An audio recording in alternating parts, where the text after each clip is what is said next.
बिस्मिल्लाहिर्रहमानिर्रहीम, अस्सलाम वालेकुम। बहुत सारे लोगों को यह ख्याल है कि मुझे अब इस टॉपिक पर बात नहीं करनी चाहिए, लेकिन मैं पिछले 5 साल तक लोगों के हक के लिए लड़ता रहा हूं, लोगों के लिए आवाज बुलंद की है। आज जब मेरा हक है तो मैं अपने लिए आवाज क्यों बुलंद ना करूं, अपने हक के लिए क्यों ना लड़ूं? दुबक कर, खामोश होकर, चुप करके घर के अंदर बैठ जाऊं? मैंने कोई चोरी की है, मैंने कोई डाका डाला है, मैंने कोई गैर शरई काम किया है, मैंने कोई गैर आईनी काम किया है?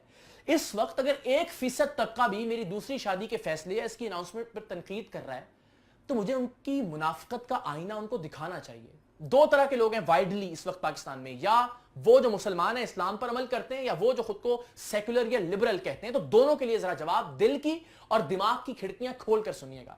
मुसलमानों की सारी जिंदगी आपकी कलेमा पढ़ते हुए, ला इलाहा इल्लल्लाह मुहम्मदुर रसूलुल्लाह, यानी हम मुसलमान हैं इसलिए कि प्यारे नबी का कलेमा पढ़ा, उनकी शफात के लिए सारी जिंदगी हमने कोशिश करनी है, उन पर दुरूद और सलाम भी पढ़ना है, उनकी नातें भी पढ़नी है, सारी जिंदगी ये ख्वाहिश करनी है कि एक बार आका सल्लल्लाहु अलैहि वसल्लम के रोज़े के सामने चले जाएं। लेकिन अगर एक ऐसा अमल जो प्यारे नबी ने किया कोई और शख्स करे तो उससे इसलिए तकलीफ है कि उससे हमें जलन है, उससे कोई प्रॉब्लम है, वो हमें अच्छा नहीं लगता, या उसके उस अमल की वजह से हमारे घर में कोई प्रॉब्लम हो सकती है। ये इस्लाम नहीं है। शरीयत आपकी मर्जी का नाम नहीं है। इस्लाम वो नहीं है जो आपको अच्छा लगे, जो आपको सूट करता हो। फिर अजीबो गरीब मंतके पेश की जा रही हैं कि जनाब नहीं, या तो किसी तलाक याफ्ता से की जाए, या किसी बेवा से की जाए, या किसी माजूर से दूसरी शादी की जाए। उम्मुल मोमिनीन हजरत आयशा रजी अल्लाह ताला अन्हा की मिसाल हम सब के सामने है, इनमें से कोई चीज भी नहीं थी। तो अपनी मर्जी का इस्लाम या अपनी मर्जी की शरीयत फिर ना घड़ें आप। फिर यह भी कि जनाब फिर सारी सुन्नतों पर अमल करें, एक ही सुन्नत क्यों याद आती है मर्दों को? तो जनाब एक आदमी नमाज पढ़ता है, रोजा नहीं रखता, हज नहीं करता, ज़कात नहीं देता, तो नमाज पढ़ने पे गालियां देंगे आप उसको? आप उस पर तनकीद करेंगे? एक लम्हे के लिए नहीं सोचेंगे ये वही अमल है जिस पर आप गाली दे रहे हैं, जो आपके प्यारे नबी जिनका कलमा पढ़ने की वजह से आप मुसलमान हैं, उन्होंने फरमाया। अपनी अपनी मर्जी की चीजें घड़ेंगे। आप जिसमें खुश हैं बस वो चीज ठीक है, और आप जिसमें खुश नहीं है उस पर आप तनकीद भी करेंगे और उससे आपको तकलीफ भी है। अब आ जाइए लिबरल्स, सेकुलर्स। आपका तो जनाब मसला ही नहीं है। आप तो कहते हैं 18 साल से जायद का कोई भी आकिल और बालिग अपनी मर्जी से जना करे, अपनी मर्जी से शराब पिए, उसकी जिंदगी है, जैसे जी चाहे वो गुजारे। तो भाई यहां अपनी मर्जी से 2 आकिल और बालिग लोगों ने शादी का फैसला किया, किसी को क्या प्रॉब्लम है?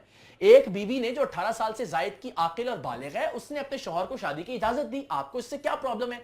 और जिस वक्त मेरी पहली बीवी ने मुझे शादी की इजाजत दी, उस वक्त मैं और मेरी बीवी एक जितनी तनख्वाह लेते थे अपने इदारे से, यानी अगर वो चाहती तो बड़ी आसानी से छोड़कर जा सकती थी। आपको अजीब प्रॉब्लम हो रही है जी, मजबूरी में उसने इजाजत दी, मजलूमियत में इजाजत दी। भाई वो चाहती तो बड़ी आसानी से अपनी जिंदगी गुजार सकती थी, अपना करियर परस्यू कर सकती थी। इस वक्त भी वो एजुकेशन में अपनी मर्जी से काम कर रही है। आज भी वो चाहे तो पाकिस्तान का कोई भी चैनल उसे नौकरी देने के लिए तैयार है, कोई मजबूरी। वो किसी गांव की कोई बेसहारा लाचार ऐसी औरत नहीं है कि जो मुझे अगर इजाजत ना देती और मैं उसको छोड़ देता तो उसको रोटी के लाले पड़ जाते। वो अपनी जिंदगी खुशी खुशी गुजार सकती थी, मुझ जितनी ही तनख्वाह पा रही थी। हलफन मैं आपको ये बात बता रहा हूं। तो खुदा का वास्ता है, आप वो चीजें जो आपको ठीक लगती हैं वो अगर कानून हो तो फिर ठीक है, अगर नहीं आपको ठीक लगती तो वो कानून गलत है। जो आपको ठीक लगता है वो शरीयत है तो ठीक है, वरना वो ठीक नहीं है। मुआशरा ऐसे तरक्की नहीं करेगा, आगे नहीं जाएगा, पाकिस्तान ऐसे बेहतर नहीं होगा। खुदा के वास्ते अब बस करें, मुझे मेरा काम करने दीजिए। मेरा ये ख्याल है इस मौजू पर मेरा फर्ज था, चूंकि ये एक मुआशरती रवैया, इस पर मैं जितना इनपुट दे सकूं दूं। मुझे कोई पब्लिसिटी स्टंट नहीं, अल्लाह की बड़ी मेहरबानी है, मुझे इन 2 वीडियो से 3 वीडियो से कोई शोहरत नहीं मिलने वाली थी। मैंने अपना फर्ज समझते हुए, अपना हक समझते हुए ये तमाम पैगाम आप तक पहुंचाया है। और अब मैं आपसे ये तवक्को करता हूं कि बस कीजिए, अपनी मर्जी दूसरों पर लागू करना खत्म कीजिए। आप जो सोचते हैं हमेशा वो ठीक नहीं हो सकता। अब मुझे मेरा काम करने दीजिए, खुदा के वास्ते बहुत काम करना बाकी है अभी इस मुल्क में।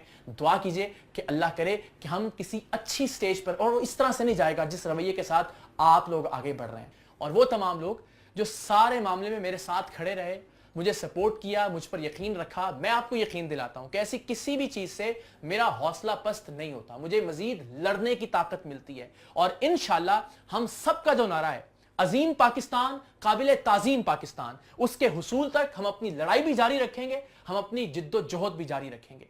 पाकिस्तान जिंदाबाद।